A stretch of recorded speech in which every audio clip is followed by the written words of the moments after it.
కూటమి ప్రభుత్వ హయాంలో లడ్డూ కల్తీ జరిగితే వైసీపీకి ఏం సంబంధమని ప్రశ్నించారు వైసీపీ అధినేత మాజీ సీఎం జగన్. ఆ నెయ్యి టెండర్లు ఎప్పుడు ఖరారయ్యాయి, వాటిని ఎప్పుడు వినియోగించారన్న దానిపై స్పష్టమైన ఆధారాలు ఉన్నాయన్నారు. హెరిటేజ్ కంపెనీతో సంబంధం ఉన్న ఇందాపూర్ డైరీ డిసెంబర్ 2025లో టీటీడీకి నెయ్యి సరఫరా చేసే కాంట్రాక్టు దక్కించుకుందని ఆరోపించారు. ఫిబ్రవరి 15వ తారీఖు వచ్చేసరికి ఎప్పుడైతే ఈ గుట్టు బయటకు రాగానే, ఎప్పుడైతే దుమారం లేచిందో అప్పుడు అఫీషియల్ వెబ్సైట్ ఆఫ్ హెరిటేజ్లో 2026 ఫిబ్రవరి 15న 5 రోజుల తర్వాత కో మ్యానుఫ్యాక్చరింగ్ లొకేషన్గా మార్పు.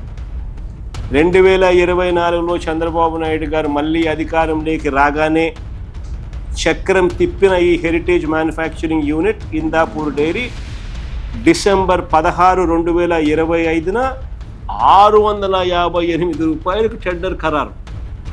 ఒక భయాందోళన వాతావరణాన్ని క్రియేట్ చేసి 300 రూపాయలకు నెయ్యి దొరుకుతుందా అని చెప్పి ఒక వాతావరణం క్రియేట్ చేసి ఎవరిని రాకుండా అందరినీ భయపెట్టించి చివరికి 658 రూపాయలకు ఆయనకు సంబంధించిన కంపెనీకి ఆయన ఆర్డర్ ప్లేస్ చేసుకుంటాను. బోలేబాబా రాజస్థాన్ది, బోలేబాబా ఉత్తరాఖండ్ కాదు ఇది అని. అది ఉత్తరాఖండ్, ఇది రాజస్థాను అని అంటారు. ఎవరు? వీళ్ళు TDP batch. Heritage Hyderabad, heritage Vijayawada రెండు ఒకటి కాదు సోను. రిజెక్ట్ అయిన ట్యాంకులు తిరిగి మళ్ళీ ఎప్పుడు వచ్చినాయి? వచ్చిన ట్యాంకర్లో నెయ్యి ఎప్పుడు వాడినారు? అన్ని చంద్రబాబు నాయుడు గారి హయాంలో జరుగుతూ ఉన్నప్పుడు, కనిపిస్తూ ఉన్నప్పుడు అసలు వీటికి వైఎస్ఆర్సీపీకి ఏం సంబంధము? జీవోలు ఏంటి? టీటీడీని 7 కొండలుగా గుర్తించింది రాజశేఖర రెడ్డి గారు నాన్న.